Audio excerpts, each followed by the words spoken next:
Assalamualaikum warahmatullahi wabarakatuh. Perkenalkan, nama saya Usna Indah Lia dengan NPM 191111092, kelas Manajemen A2 semester 3. Pertama-tama saya akan menjelaskan bagaimana cara atau bagaimana perusahaan mengubah suatu input menjadi output dan apa saja kendala yang bisa terjadi di dalamnya serta bagaimana cara untuk mengatasinya. Nah, dalam suatu perusahaan ada kegiatan yang disebut dengan operasional, di mana kegiatan ini di dalamnya adalah mengawasi, merancang, dan mengendalikan proses produksi. Di dalam proses produksi tersebut terjadilah pengubahan input atau barang mentah yang diproses menjadi output atau barang jadi atau barang yang siap untuk dipasarkan. Nah, manajemen operasional bekerja untuk memastikan bahwa perusahaan berhasil mengubah input menjadi output dan juga memastikan semua aktivitas berjalan sesuai rencana atau strategi yang sudah dibuat di awal. Dalam proses pengubahan input menjadi output, pasti ada saja kendala yang dapat terjadi di dalam prosesnya. Seperti contohnya, bahan baku yang didapatkan dari pemasok terlalu mahal atau kualitasnya kurang bagus, maupun bisa juga harganya yang terlalu mahal.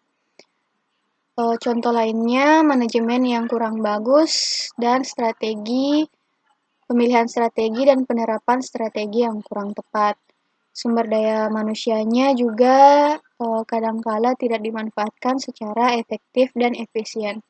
Nah, cara-cara untuk mengantisipasi maupun mengatasi kendala-kendala atau masalah tersebut adalah dengan menerapkan supply chain atau membangun hubungan antara pemasok yang baik. Jadi, suatu perusahaan harus mencari pemasok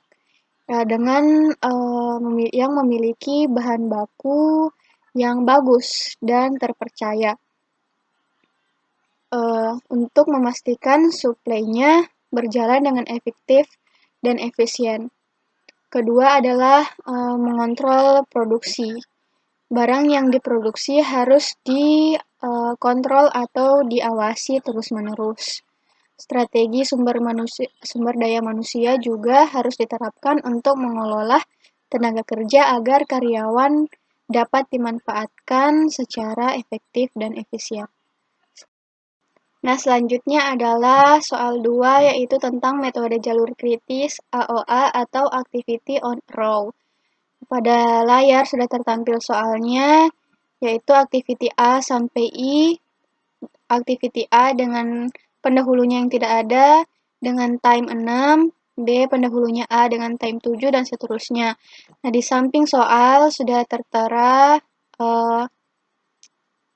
AOA-nya, diagram AOA-nya, yaitu yang lingkaran menggambarkan tentang suatu peristiwa atau kejadian, sedangkan arah panahnya berarti menggambarkan suatu kegiatan atau aktiviti. Pada soal, yang pertama adalah A, pendahulunya tidak ada, jadi kita tarik garis dari lingkaran 1, kita tarik garis untuk aktiviti A, seperti pada layar. Kemudian kita buat lingkaran peristiwa atau kejadian 2 setelah arah panah A ini. Kemudian activity B adalah pendahulunya adalah A.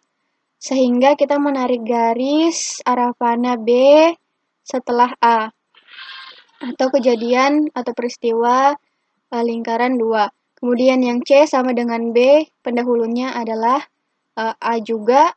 Jadi kita tarik garis dari lingkaran 2. Nah, setelah itu jangan lupa untuk membuat lingkaran setelah garis arah panah B dan C, seperti ini. Kemudian yang D, pendahulunya adalah B, sehingga kita tarik arah panah untuk kegiatan D setelah B, seperti pada layar. Kemudian yang E, activity E, pendahulunya adalah B dengan C.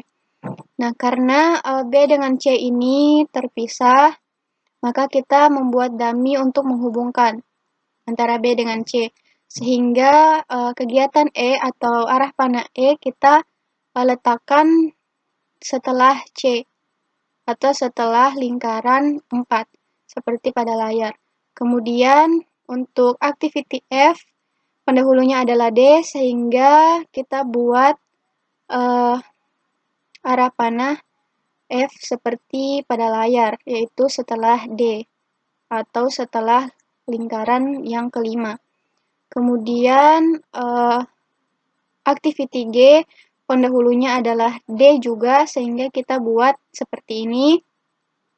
Kemudian yang H pendahulunya adalah E dengan F sehingga kita buat garis arah panah H di lingkaran 6 karena dari sini garis F-nya dan di sini garis E-nya bertemu. Kemudian yang untuk activity I pendahulunya adalah G dengan H. Activity I kita buat arah panahnya setelah lingkaran 7 karena di lingkaran 7 ini garis kegiatan G dan H bertemu. Kemudian kita tutup dengan lingkaran 8. Nah, selanjutnya kita membuat ES dan LS-nya. Yang di bawah merupakan ES, yang di atas merupakan LS.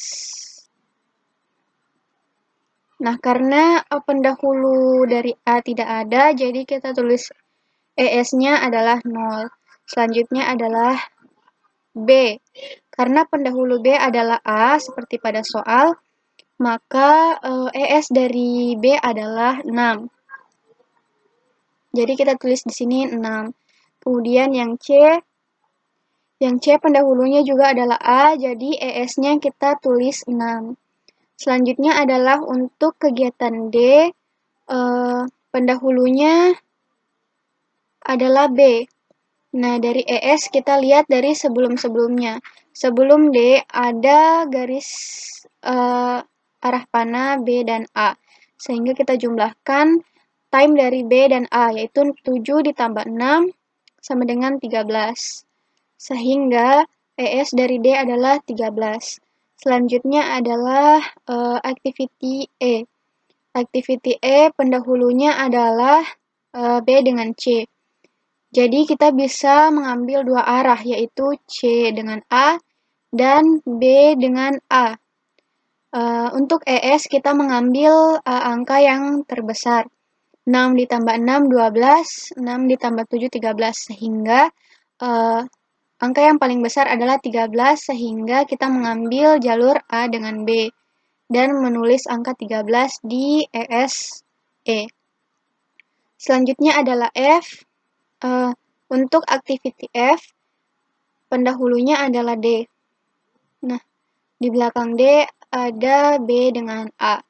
Sehingga kita menjumlahkan 5 ditambah 7 ditambah 6 sama dengan 18. Sehingga ES dari F adalah 18. Kemudian adalah activity G.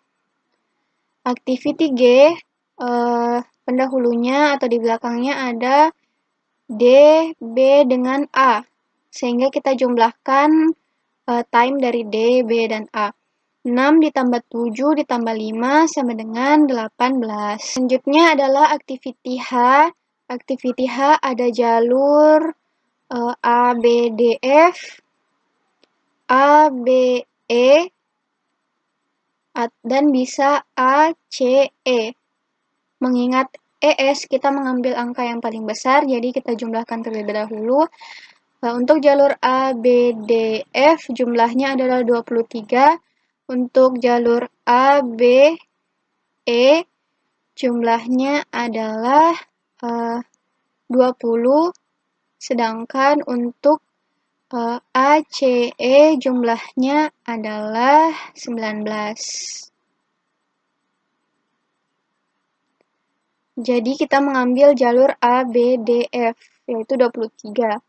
Selanjutnya adalah I.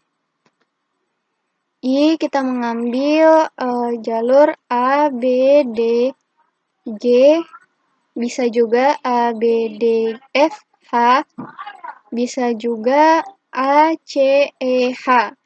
Nah, di sini jalur yang jumlahnya paling besar adalah A, B, D, F, H, yaitu 30, sehingga kita mengambil jalur tersebut atau jumlah time tersebut yaitu 30 menjadi ES dari I. Selanjutnya adalah LS. Untuk LS kita menghitungnya dari kanan ke kiri, sedangkan tadi ES kita hitung dari kiri ke kanan. Nah, nilai dari activity yang paling kanan yaitu I pasti nilai LS-nya selalu sama dengan nilai ES-nya, sehingga kita tulis LS-nya juga 30 karena ES-nya 30. Nah, selanjutnya setelah I adalah G dengan time-nya 6, jadi 30 kita kurangi 6 jadi 24. Nah, untuk H, 30 kita kurang dengan 7, jadi 23. Selanjutnya, yang F, kita coba kurang dari 24 dikurang 5, 24 dikurang 5 yaitu 19, dengan 23 dikurang 5 yaitu 18. Untuk LS, kita mengambil angka yang paling kecil, sedangkan untuk ES kita mengambil angka yang paling besar. Jadi angka yang paling kecil di sini adalah jalur yang H, sehingga kita tulis 18. Selanjutnya adalah yang D. Yang D ini 18 kita kurangi dengan 5. Jadi hasilnya 13. Nah, 13 ini kita kurangi dengan 7 sehingga mendapatkan 6 untuk LSB. Kemudian untuk yang E dari 23 kita kurangi dengan 7 sehingga mendapatkan 16. Lalu yang C dari 16 kita kurangi dengan 6 sehingga mendapatkan LS untuk C yaitu 10. Kemudian yang A 10 dikurang 6 itu 4 dan 6 dikurang 6 0. Jadi kita mengambil yang 0 karena 0 angka yang paling kecil. Nah, habis mencari atau membuat diagramnya, kita bisa menentukan bahwa di sini ada 3 lintasan, yaitu A, B, D, G, I untuk lintasan yang pertama. Lintasan kedua yaitu A, B, D, F, H, I. Dan lintasan yang ketiga yaitu A, C, E, H, I. Selanjutnya adalah kita memasukkan ES dan LS yang kita sudah dapat di sebelumnya, di diagram sebelumnya ke dalam tabel. Selanjutnya kita mencari EF dan LS serta S. Cara mencari EF yaitu menjumlahkan time dengan S, sehingga 6 ditambah 0 adalah 6, 7 ditambah 6 adalah 13, dan seterusnya. Untuk mencari LF yaitu menjumlahkan LS dengan time. 6 ditambah 0, 6, 7 ditambah 6, 13, dan seterusnya. Nah, selanjutnya adalah mencari S. S ini rumusnya yaitu LS dikurang ES, nilainya harus sama dengan LF dikurang EF. Apabila hasilnya tidak sama, maka terjadi kekeliruan di dalam pembuatan diagramnya tadi. Nah, coba kita lihat 0, 0 dikurang 0, 0, 6 dikurang 6, 0. 6 dikurang 6, 0, 13 dikurang 13, 0, 10 dikurang 6, 4, 16 dikurang 12 juga 4. Jadi hasilnya harus sama. 13 dikurang 13, 0, 18 dikurang 18, 0. 16 dikurang 13 itu 3, 23 dikurang 20 juga 3. 18 dikurang 18, 0, 23 dikurang 23 juga 0.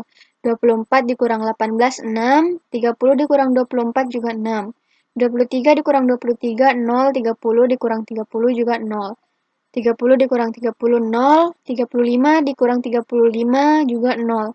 Nah, di sini yang menjadi jalur kritisnya yaitu yang hasilnya adalah 0, yaitu A, B, D, F, HI, yaitu lintasan yang kedua, yaitu yang paling panjang.